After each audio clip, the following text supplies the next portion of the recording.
long period in Parliament.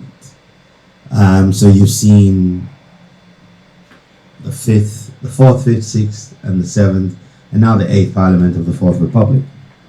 How does this compare to the previous? Well, today, the way we're handling Parliament is like we're in Makola. You know, there's no decorum over there. Every second, we want to fight.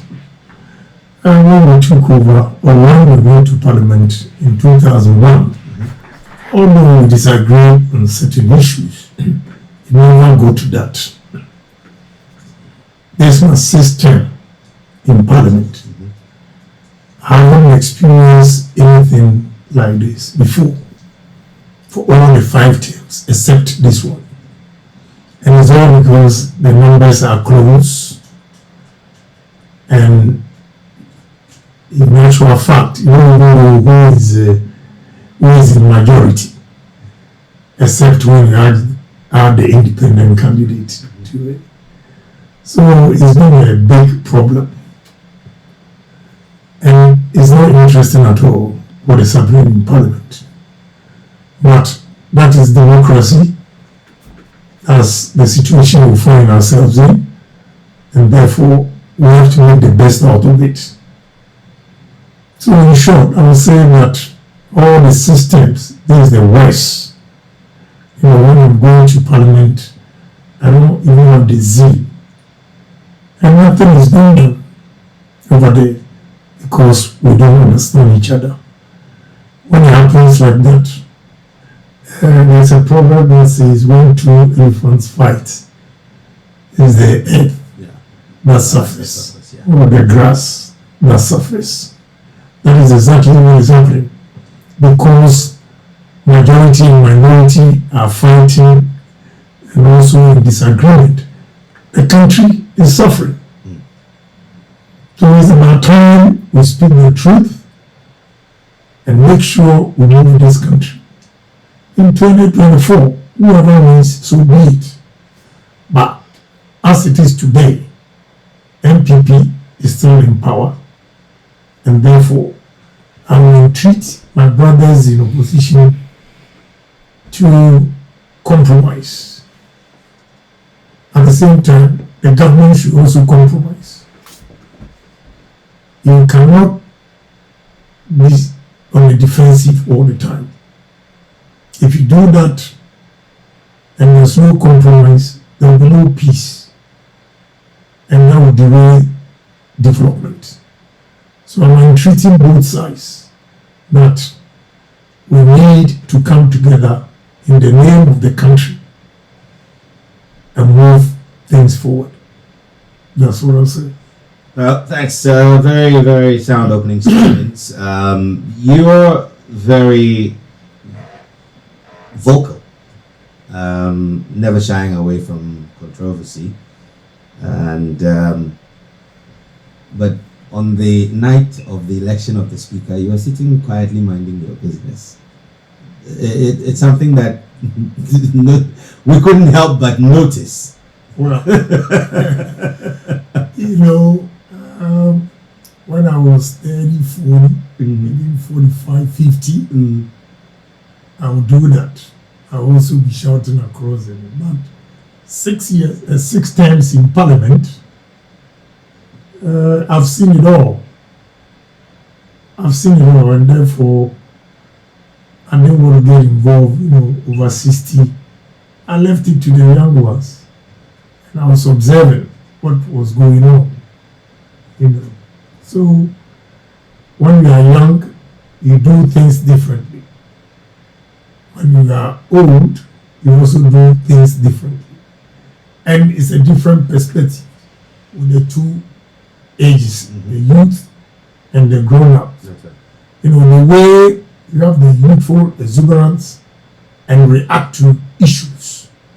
When you are growing, you see that, look, and because you have experience from your youthful age, you say that this will come to pass, so we should relax. So experience has taught us that, you know, what you did when you were young you need to improve on it when you are old. And all these decisions will come based on your experience, your previous experience. That is why I sat quietly and watched them. My reason, honestly, I will be frank and brutal, why I decided not to say anything was that it's like whatever was happening has vindicated Kennedy Agyapong. How?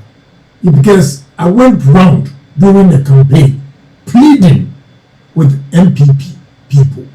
Now look, no matter the situation, let's come together and do party work or vote for NPP. They said most places where there were problems said to me that we will vote for Akufo-Addo, but we will not vote for our MP. What they normally call skate and blouse. That's right. And that is exactly what happened. So all the advice that I gave them and they didn't take it came to pass January 6th. So I was just looking at them. Like, well, I told you so. You did it. And even at the National Executive Committee, before we moved in, I hinted them. Now look, this is the intel I have that NDC will go there very early to occupy the majority seat. And some top NPP groups will say, oh, there's no hung parliament. Oh, they can't do that. So I kept quiet. When we entered, they were seated, the majority side. And I support that action, not the fight, but taking majority seat, NDC taking majority seat. I support them. Why do you support that? Yeah, my brother, you have 137, I have 137.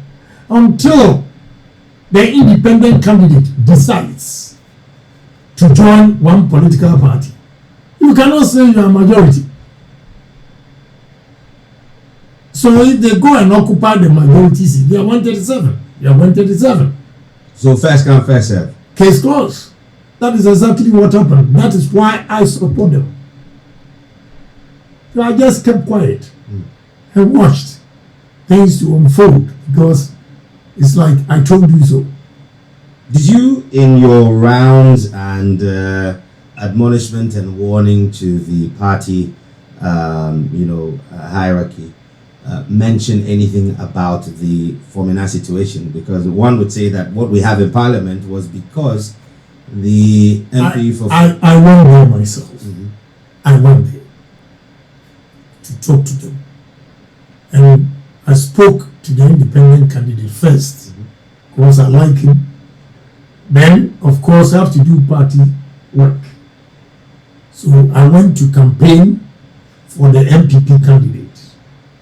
But when I went there, I chose my words carefully.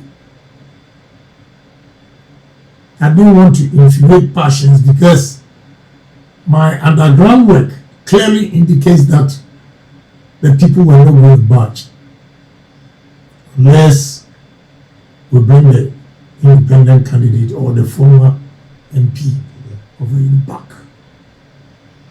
So I chose my words carefully. At a point, one of the speakers was trying to diss the MP. I went there and whispered to him that he should cut it and come and sit down.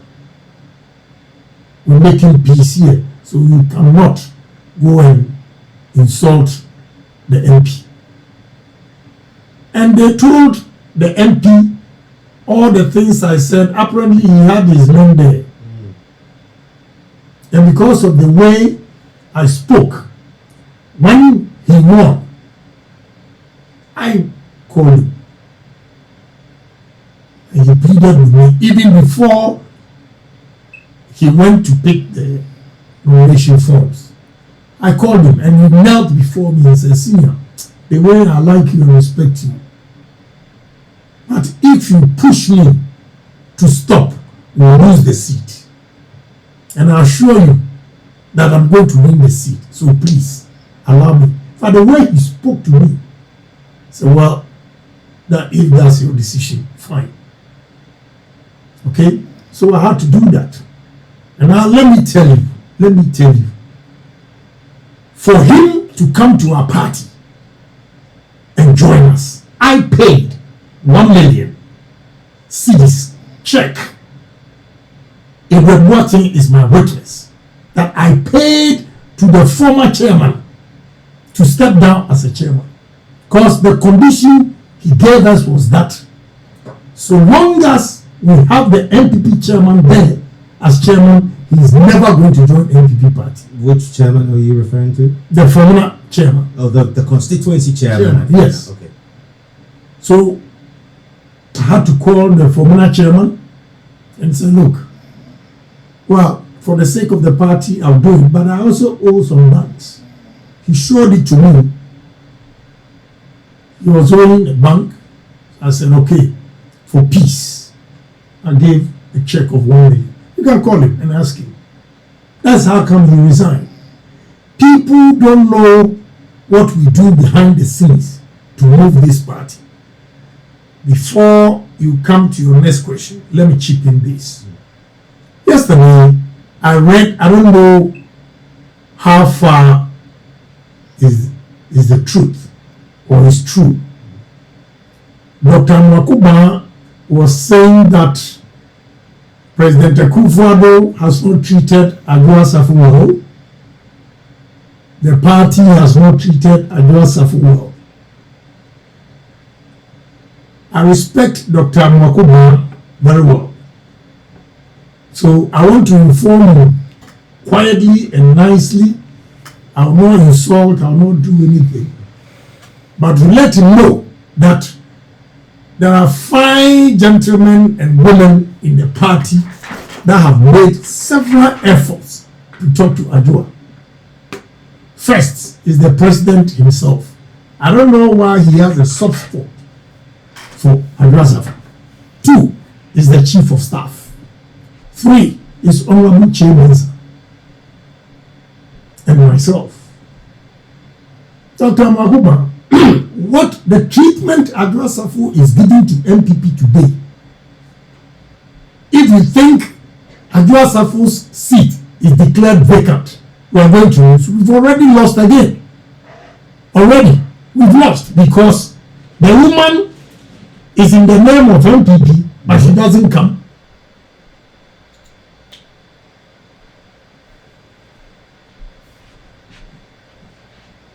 To Parliament. And now let me tell you, the true sons and daughters of NPP, how we behave and think. NPP doesn't belong to my family. It's not inheritance.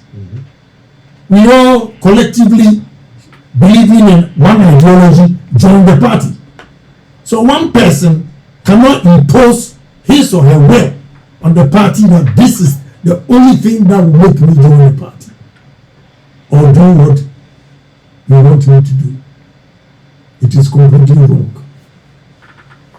What is there that can't be You know what? I will answer you. I did a surgery. I was recovering. I spoke to chief of staff and said, look, rest before you come. This same woman who said I should rest made a call through Honorable Esiama that look, there's e-levy going on and we have a problem. So we need you. Although I said you should rest, we need your vote. And listen carefully. He said, Honorable Esiama told me, look, my brother, I was supposed to, I flew first class with Emirates. But Honorable Esiama, because they needed me, said, look, we're going to hire private jet to come and pick you people up. Adwoa Sarfo, myself, Honorable Henry Korte, and Honorable Amakwata.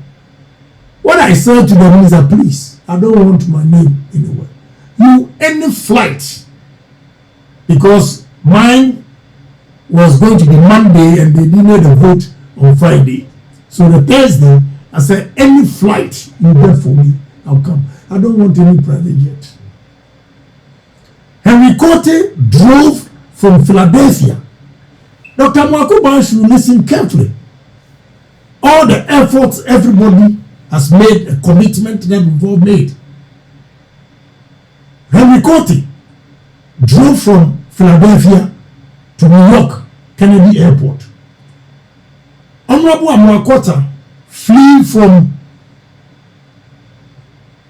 Minnesota to New York Airport. I drove from New Jersey to New York. Adwoa Boston. Dr. Amwakota, what do you know? Adwoa Sarfo refused to come. And NPP people should listen carefully. Adwoa Sarfo, they hired a private jet to bring the woman here. And when she came, she refused to come to Parliament. So who was in Parliament casting the vote that day? Hold on. Okay. She refused to come to Parliament. Chief of Staff, after buying the ticket and flying her in, had to take a motorcade to Adwoa's house. She stood behind her gate for 30 minutes. What kind of rudeness is that? Before she opened, Chief of Staff was made to sit at her living room for 35 minutes. When she came, Babi was tired. She is sick. He's sick. He can't wait. If you can't get your numbers, so be it. And we couldn't vote. Going back, she was demanding another private jet. Excuse me. Dr. Mwakuba, I'm sorry. Please. You don't know what has transpired. Look, about 3 weeks ago, we went to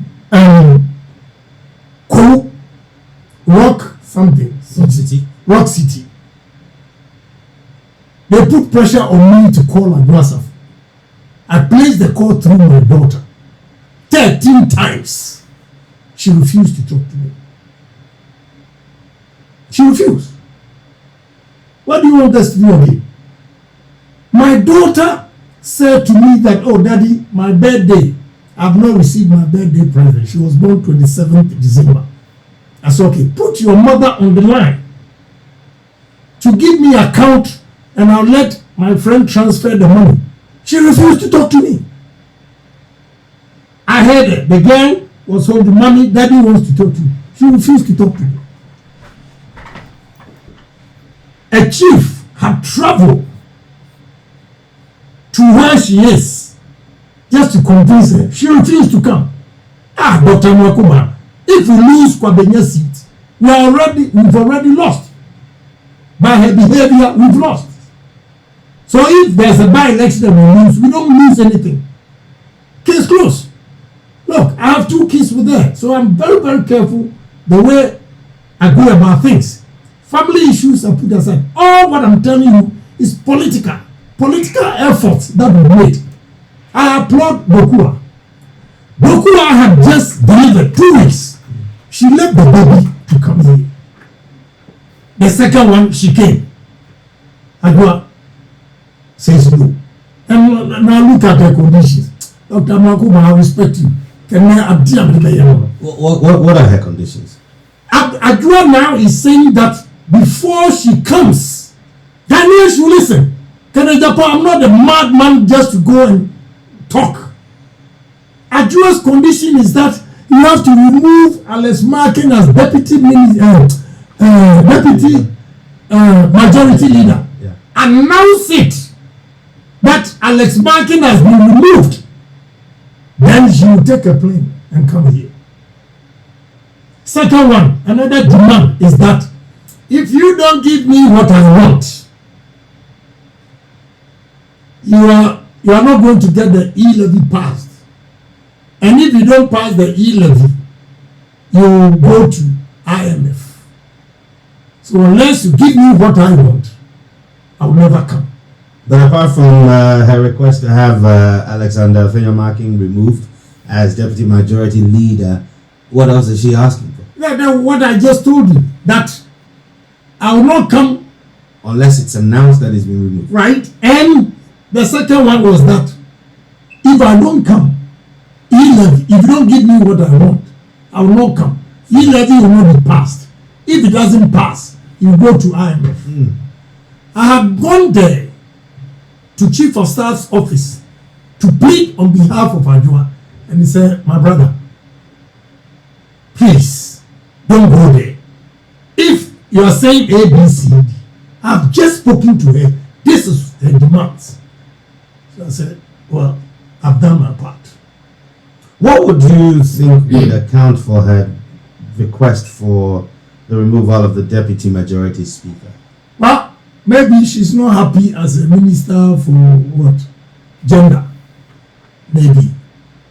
And again, Dr. Buakuba stated that because of Mrs. Quashigah, I'll tell you straight.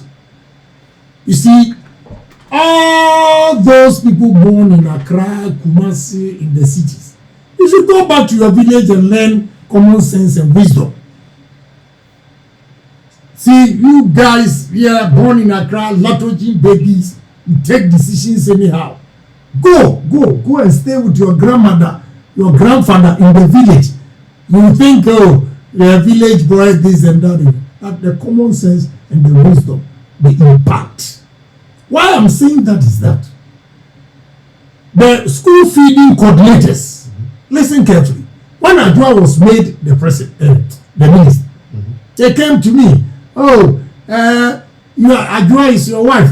Tell her to remove Mrs. Quashigah because she doesn't pay us. She doesn't do this. One, because of her doctrine, wisdom, training. I did not listen to them, but I did investigation. And I realized that, look, these women that are complaining about Mrs. Quashigah, they are rather inflating the schools. Kenoforiata has agreed with Swedbo and Pinozi. No, this is my friend. But look, these are the numbers you have to take. It should be within the budget. The women organizers, NPP women organizers, on their own authority. Is it Akim Swedro? Yeah, no. Aguna Swedro. Okay. Women organizers in the party. No, that's Kennedy Agyapong is Akim Swedro. No, Aguna Swedro. Aguna Swedro. Lady. It's a lady. Don't worry, I'll get the name. She's my friend. You know, so what happened was that Kenoforiata and the minister agreed that this is the number you can take. And some women organizers in our party, on their own authority, gave some schools to some women. And up to date, they've not been paid because it was not captured. So they had gone to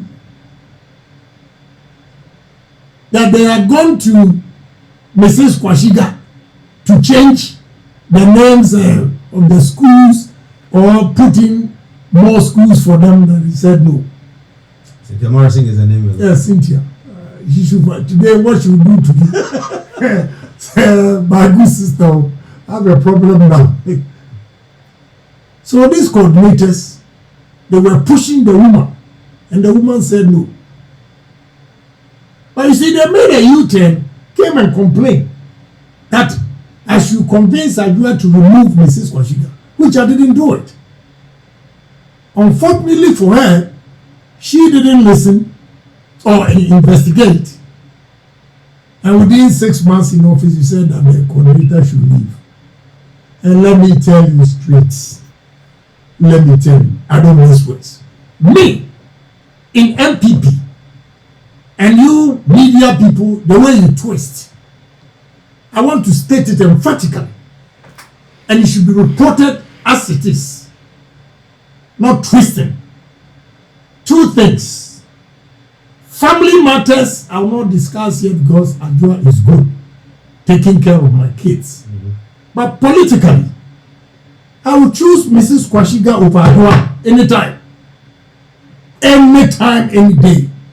Because we have to reward hard work, commitment to party. Those days that Quashigah put his life on the line for NPP party, where was Adwoa Sarfo? You come to office in 6 months, You write the letter without even consulting the president. You write a letter to sack the woman. The only thing the president got to know was that it was in the papers that Mrs Quashigah has been sacked. What is this?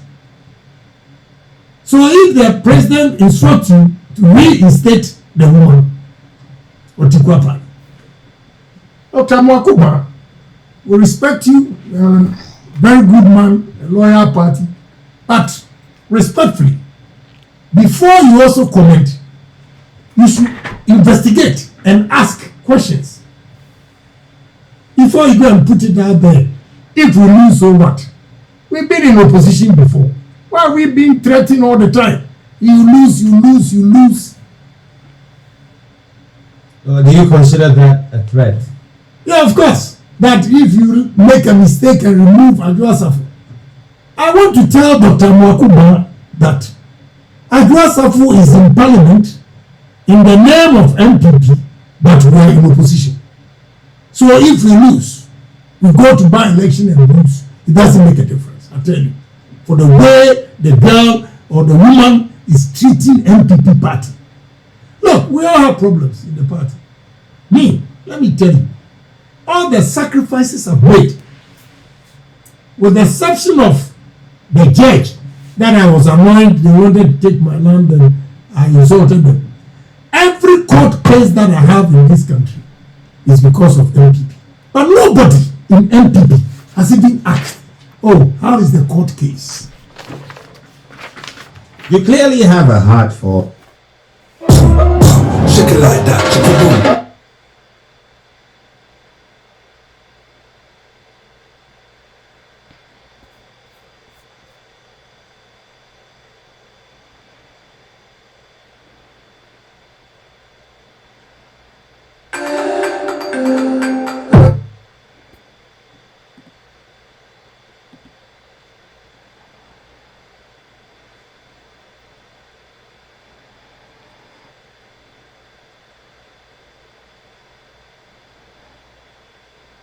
We are doing.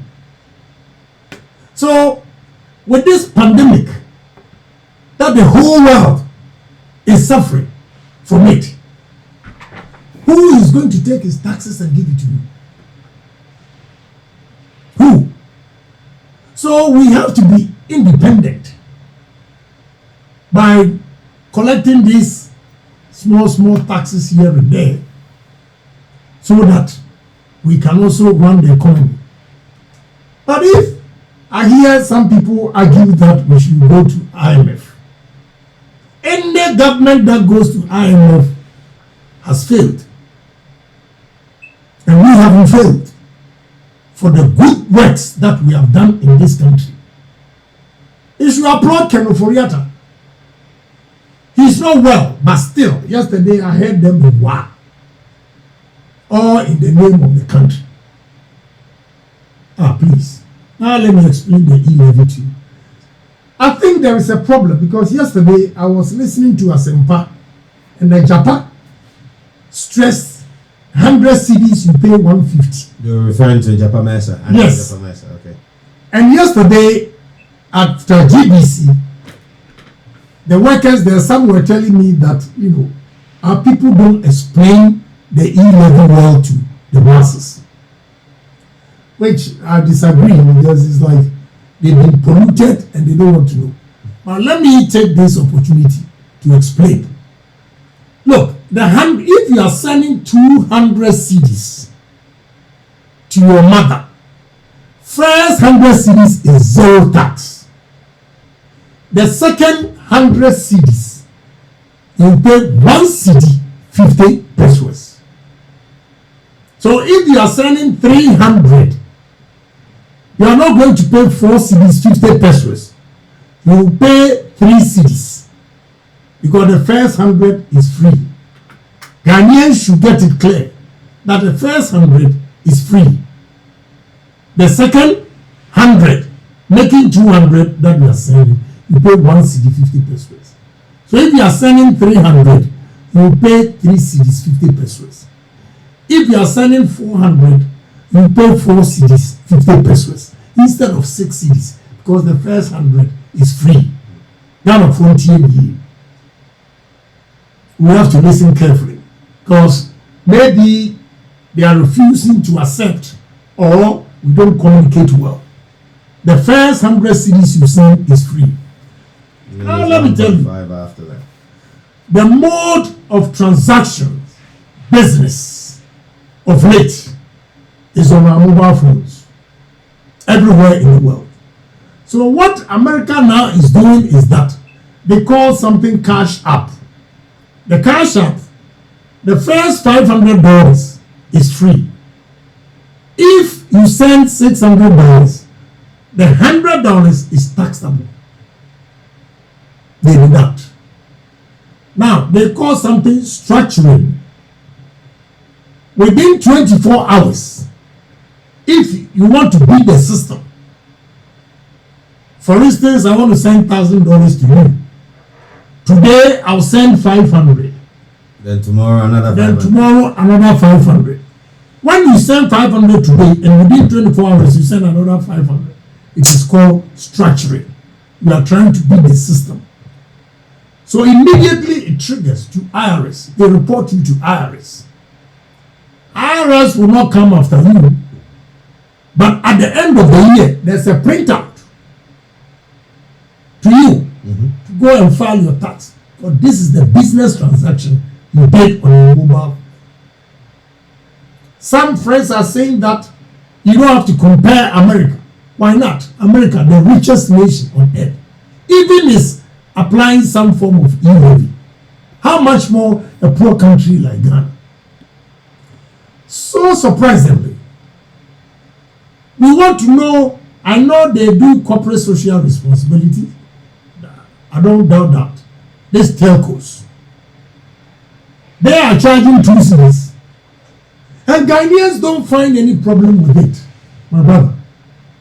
But when it comes to 1.5, Ghanaians have a problem. These same people are asking, look at Honorable Samseni asking for new rules for Modi. Where are we going to get the money? It's all part of it. But at 6.8 billion cedis a year, is that what we need to my brother, really shore up the it's economy? an added on. Okay, it's better than nothing, because 8 billion cedis. If you go to IMF, NDC people went to IMF for 1 billion. They structured this 330 million a year. And look at the restrictions they gave them. So in 3 years, going to IMF for 1 billion, in 3 years, 330 million a year, 3 times, getting you to 1 billion. This one will give you 1 billion times 3, which is $3 billion. Look at the difference. Yeah, some have argued that the way the e-levy debate is being looked at is largely because it's as though we're pouring money into a container, a bucket that has holes in it. My brother. Yesterday, I listened to one presenter, 92.7, and I was sad. I got so furious before I got to GBC studio. I was so annoyed. But democracy, we have to entertain everybody. My brother, let me tell you, under NPP government, the development that has gone on these 5 years is unprecedented. Look at the roads being constructed everywhere. Look at factories coming up. Look at school feeding or free SHS. Look at development. Businesses springing up under NPP government. How can you say it's a basket that you pour water into and it's leaking? Well, I mean, at the end of the year, we show for whatever we've done or whatever money we took. Let me tell you, until the gentleman sitting here is an eyewitness to an incident that happened on Friday. A cousin of mine, they left on Thursday to Asimfusu and he complained of headache. The next day, he called them early morning to take him to hospital, which they did. When they checked the pressure, it was 215 over 133. It's very high. Yes. So they had to refer him to Rich Hospital, Fusu. And Akufo-Addo's ambulance, from 215 over 133, the nurse plus the ambulance operators, the equipment in that ambulance, when they got to Rich Hospital, his pressure had dropped from 105 to 98. These same NDC people that are making noise, very dishonest people, bought these empty ambulances at $70,000. Empty. We were in Parliament. They brought it to Parliament House. That's why they came to park it. Is that what we are seeing today? So in short, what I want to tell you is that value for money, NPP is always better than NDC. Let's go back to President Kufuor's time and we see how Ghanaians forget so soon. Either we are ungrateful or we don't even see or understand what development is. NDC were bragging with e-blocks. They did only 28. 16 of them funded by World Bank. Kufuor, we're talking of e-block. There's only one stretch. That's right. Kufuor built 52. Ghanaians should listen. 52 model schools. If I don't know at all, Chofi was one of them, because it's next to my constituency. 52. Administration block and everything. They shifted them from wherever they are, a new location, and you need to see 52. NDC proclaimed to be Socialist Party. They are just chop. That is why Ghanaians believe that NPP is also going to do chop.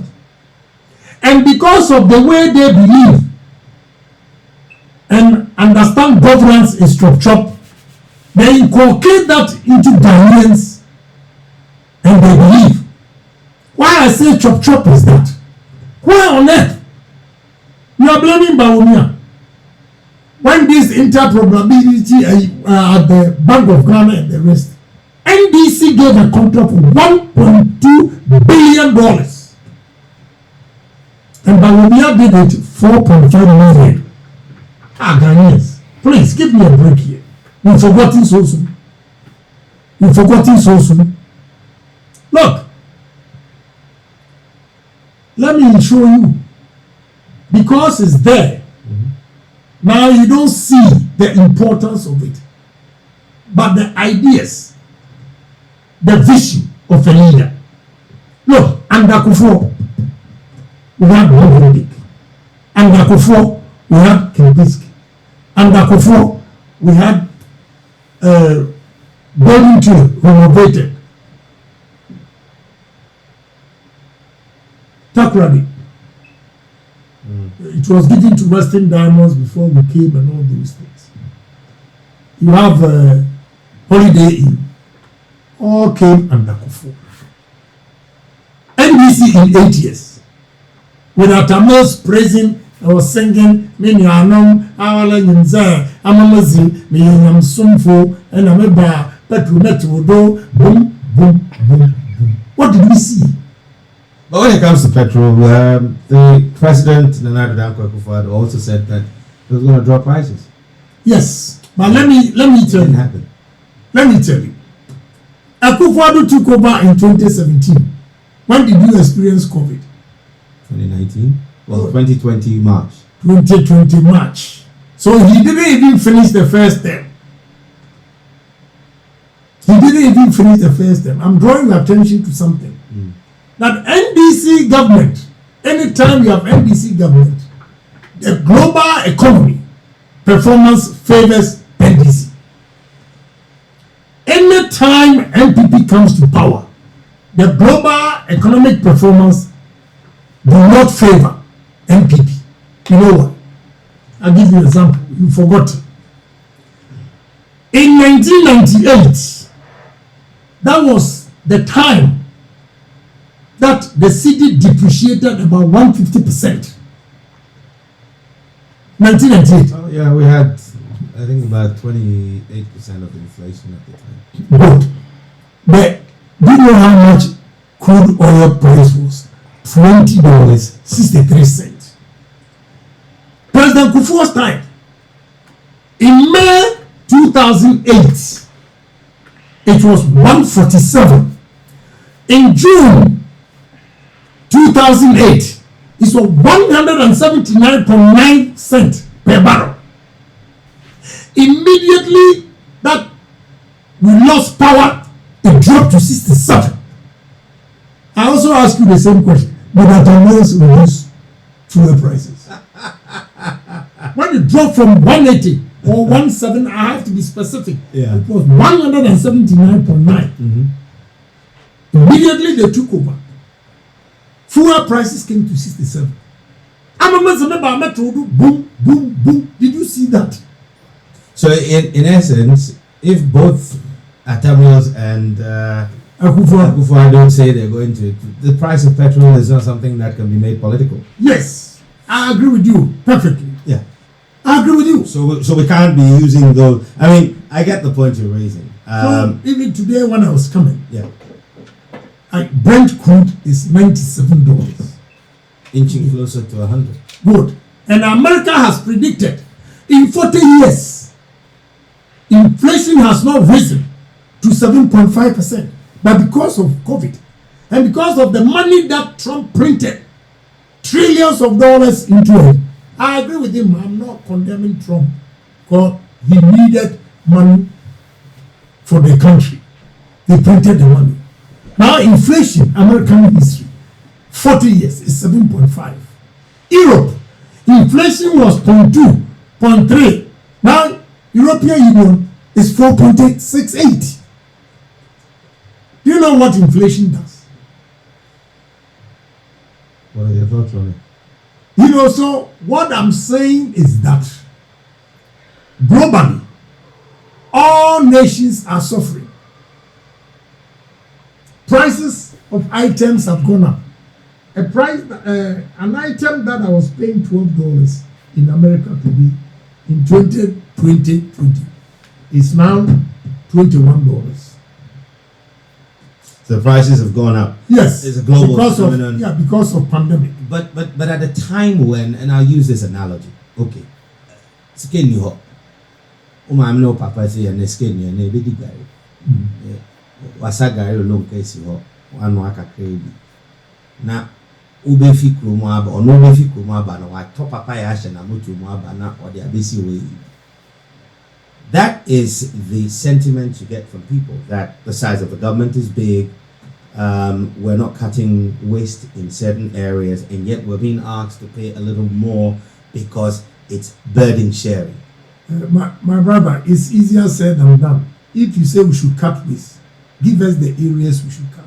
Size of government has been cited as one. What is the size of government? The current estimate of what the government purse cost the Ghanaian, if I'm not mistaken, is comparatively larger than economies within this continent, Kenya, Nigeria to be precise, whose government budget, the executive government, the executive budget. Brother, give me the figure. Let me give you the figure in a second.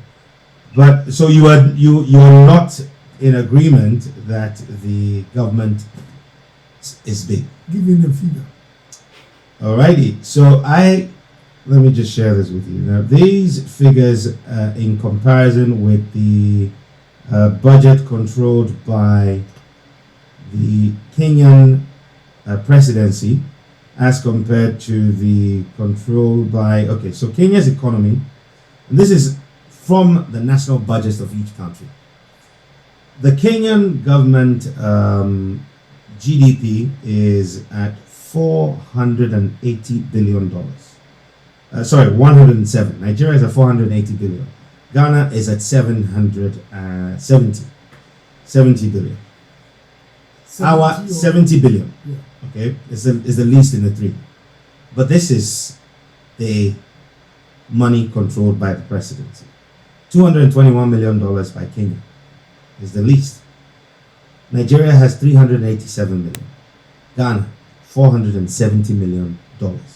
This is records from our national budget. Now, tell me the difference. 380 and 400. I can give you $20 million if that's what you want. But someone is spending. No. And I'm saying And that the I'll size give of you his the economy. difference of the $20 million. If it will solve your irresponsible behavior, I, Kennedy Agyapong, will give you $20 million. Who's irresponsible behavior? Ghanaians, they are very irresponsible. A lot of them, they don't want to work. They are solely dependent on government for a password, even bad. Really? Of course, yes. You think I'm afraid to speak the truth? No, I would like for you to speak the truth, but I would like for you to share. You see, where is the evidence that Ghanaians evidence. want to depend on Let me government? give you evidence. This Saturday, I went to my site in Tema. On my way back, listen carefully. A woman has hired Uber following my car. I got to a place to buy coconut. I could have chosen to go and buy cheese and burger as we speaking. But I, who pays workers, stop to buy coconut to drink. It's my choice. This woman has hired a Uber following me. When I got out of the car to ask the seller, coconut seller, to give me the coconut, a woman comes out of the car. I say, Madam, what is the problem? I had an accident about 7 months ago. Excuse me. What makes you think at that particular point that I'm standing there, I have money for you to go and do your surgery? That is what I mean by irresponsible behavior. They are so inconsiderate. The Ghanaians make politicians corrupt because of their irresponsible behavior. Why do you give them money then? Yeah, if I give you money, some of them are genuine. Like I pay school fees and hospital bills. But those coming to me and I'm hungry, we are full. We are full. But okay, so you do some philanthropy. Yes. Another kids who have 7 A's, 5 A's, 3 A's, I don't have a problem. You don't leave them behind. I pay. Genuine hospital bills, they come 52,000 Ghana cedis, this and that, heart condition, I pay. But people who come to me, they send me message, today myself and my kids, we don't even have food to eat. You are lazy. Because if you know how my mother worked hard, she was selling on a small table at Okanshi to take care of me. What has happened to Ghanaian women, Ghanaian men today? That everything politicians should do it for them. And let me state this clearly, emphatically, that anybody who depends on government for his survival will never survive. He will continue to be poor. At the moment, we're paying 700,000 people with 60% of all the revenue we generate in this country. I don't know, as a businessman, if that makes business sense. You see, you are paying 700,000 people, and the 700,000 people are all ministers. I'm not talking about ministers. Yeah, so, what is your problem? The problem is that What is your problem? No, What's your problem? Is the person working for Kufuor or he's working for the country? the question is First, that you have 700,000 people working. really, Of course, yes. but we're paying them with 60% of what we're generating. That is the situation we find ourselves in. So how do we make the pie bigger so that now we're paying with that 60% that we pay them? And mind you, the 60% are people, some of them are going on strike. Some of them say it's not enough. Right? you see, you are making contradictory No, references. there's no here. contradictory references Even at all. the big part, No. the 60%. But they are the still going point on. I'm trying to make is that how do we make the size of the pie? How do we make this economy big enough to be able to pay the 700,000 people Very and easy. be able to, Very and easy. you think the e-levy is how we do that? Yes, it's one of them. Creating employment is also one of them. How much of the Let me tell employment you, have we created? how many hours do you have today? I will go all out. We're here till 10 o'clock this I'll morning. go all out with you. My brother, yes. let me tell you something. If you want to develop this country and expand, the workforce, Yeah. Create jobs for them. There are simple things. All governments, and I say all government, NDC, NPP, they all missed out. Okay. First one. No, hold on a second. In the spirit of responsibility, don't forget, please. If you have to write it down, please write it down. We have bills to pay. We're going to take a short commercial break. We'll come back and we're going to continue our conversation with Mr. Kennedy Agyapong. He's the MP for Asin Central, and he's about to download some nuggets on some of the things that governments have missed on how we can turn the economy around. Stay with us. This is the Assassin Breakfast Show. The maritime sector is important to the growth of the economy. At the Ghana Shippers Authority, our aim is to ensure that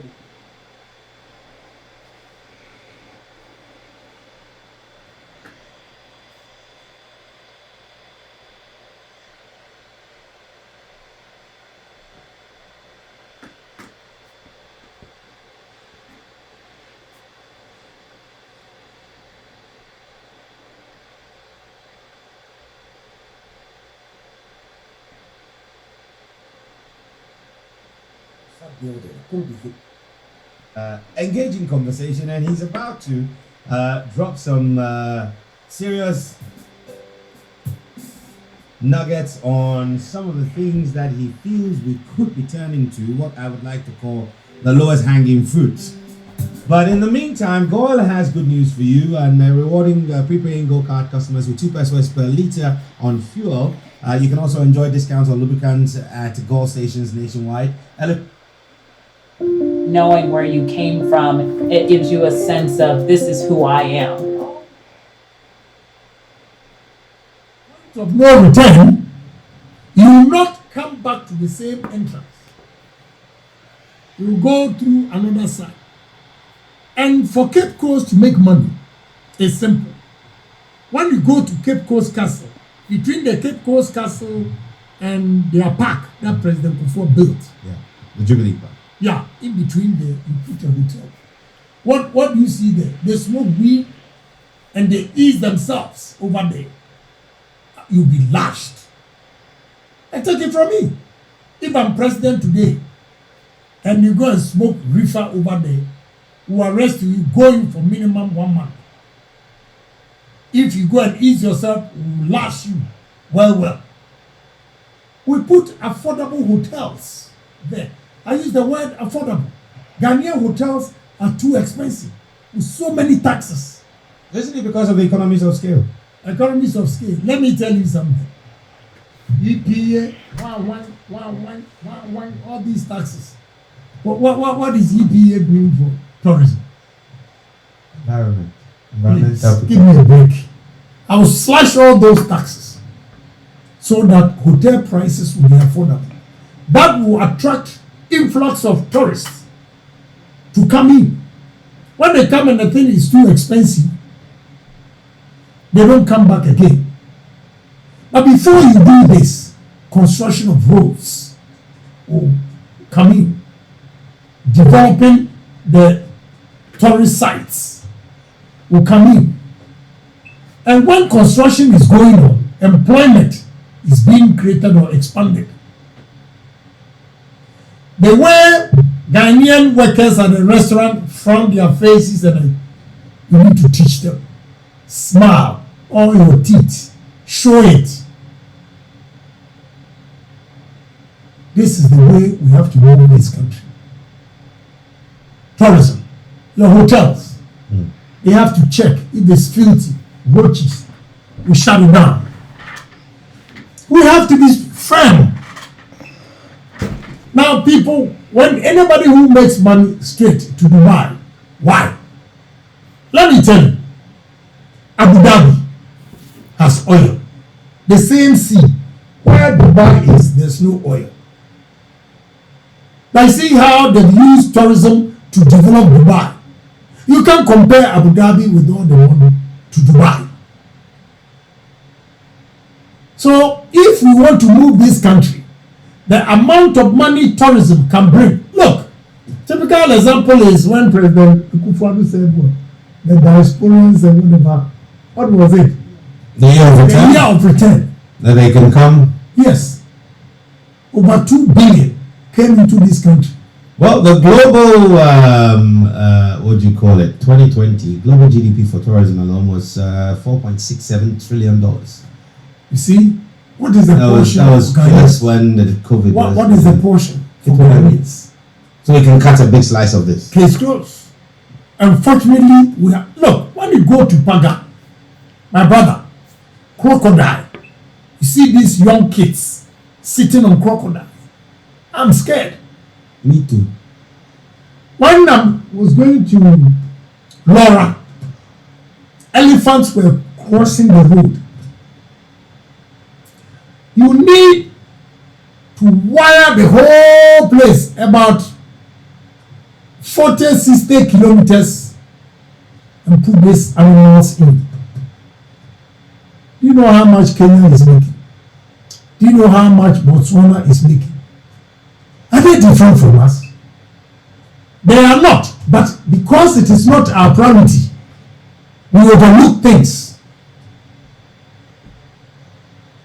When you go to BA in Kransa, they have monkey sanctuary or whatever.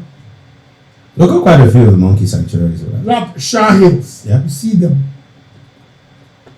In fact, in terms of game reserves, we have 9 across the country. Good. And if we develop all these, you see the number of people that will come in. So the way to go to make is tourism. Is tourism. I'm telling you. Would you like to be president? No. But I'm only asking. I mean, is it something that's ever crossed your mind? I wanted to be a businessman. A lot of people are coming to me saying that we have to contest. But you, Kennedy Agyapong, has it ever crossed your mind? My dream and my vision is to at least have 50,000 workers in this country. So far, I've only 7. There's another 43. Yeah. Until that, you won't consider trying to be president. Yeah. But not that I'm afraid. I can be president in style. Yesterday they asked me, if you are president, what will you do in 100 days? 100 days is just discipline. 100 days. I will not promise you I'll build mansion, build this. 100 days is discipline. How will you achieve that? What kind of, when you say discipline, timekeeping, cleanliness? Time. But you've been talking about lashing people. Would you be infringing on constitutional rights? When you go and ease yourself over there, you have a right. You go and ease yourself at the beach front, you have a right. My brother, we have to instill discipline. These are some of the things.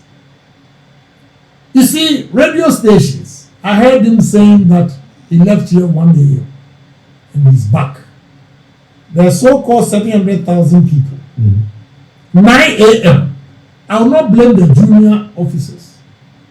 I went to one ministry on Thursday. I went to about 6 directors and ministers' office. Nobody was there. At 9 a.m. Yes, with the exception. Now you understand why people complain that we're paying people are not getting commensurate.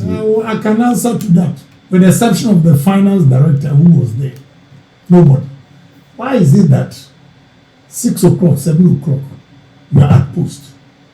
What it means is that government business, people don't take it seriously. So my discipline, if you're a minister, I will not tell you I'm coming to your ministry. By 8:30 I'm there. If you're not there, you don't have any tangible reason, you're fired. So if I'm able to fire a minister, it will trickle down to the ordinary people who are late. Time is money. Under the Kufuor administration, I think it was Papa Kwesi who was running the ministry for, what was it called again? The private sector? No. It was supposed to achieve that. It was reforms, public sector reforms. Yes. You see, I don't believe in theories. I believe in practical actions. I will not reform you. I will be there. And you see, the disadvantage will be for all those who are saying that Kennedy Agyapong should be president. The way they think, they will be the first group I will arrest. What have they done? Why will you have... When you come, Yedidi, I'm saying, oh, okay. The moment he says Yedidi, he's going to be corrupt. I will arrest you.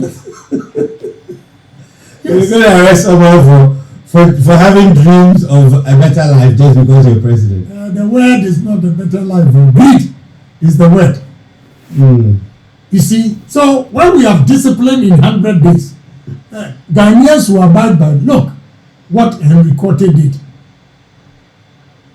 Now his own Ghana people are threatening him, so he's giving up. Me, I told him, my brother, make your name. But he's scared. A thick, tall guy like that. He's scared. His own Ghana. I keep telling Ghanaians that blacks, we are naturally born bad. His own Ghana. Some of the Ghana people are saying that he's becoming too popular. They have a problem with that. Wow, what kind of human beings are we? Is he doing a job, and is that job in the interest of the people? I want to see a sane man that will say that you have arrested my son, so I will jail you too. You know, if we don't inculcate discipline in Ghanaian workers, as you say, that is why we don't get anything from the 700,000 government workers. If there's discipline, we are all on time. My brother, a guy kept my document for about 5 months in the ministry when I was away. I went back to trace it, they couldn't find it. And a young boy has kept the thing under his desk. My luck was that I had a copy. Every document I take to the ministry, I make sure I make copies. If not this boy, I just kept it. Ask him if you can do that at Kensi. I'll give you a slap right there. Do you slap your workers? No. But they know that you make that silly mistake, you definitely get it. And so they are up. Right. Yeah, he kept the thing for 5 months. All right. See, so this is why people are complaining that all this money you are going to collect, it's like you are taking a basket to the riverside. They will leak. It is because there's no discipline. Do you think the size of the public The problem I have with my own president is that I, Kennedy Agyapong, believed in him.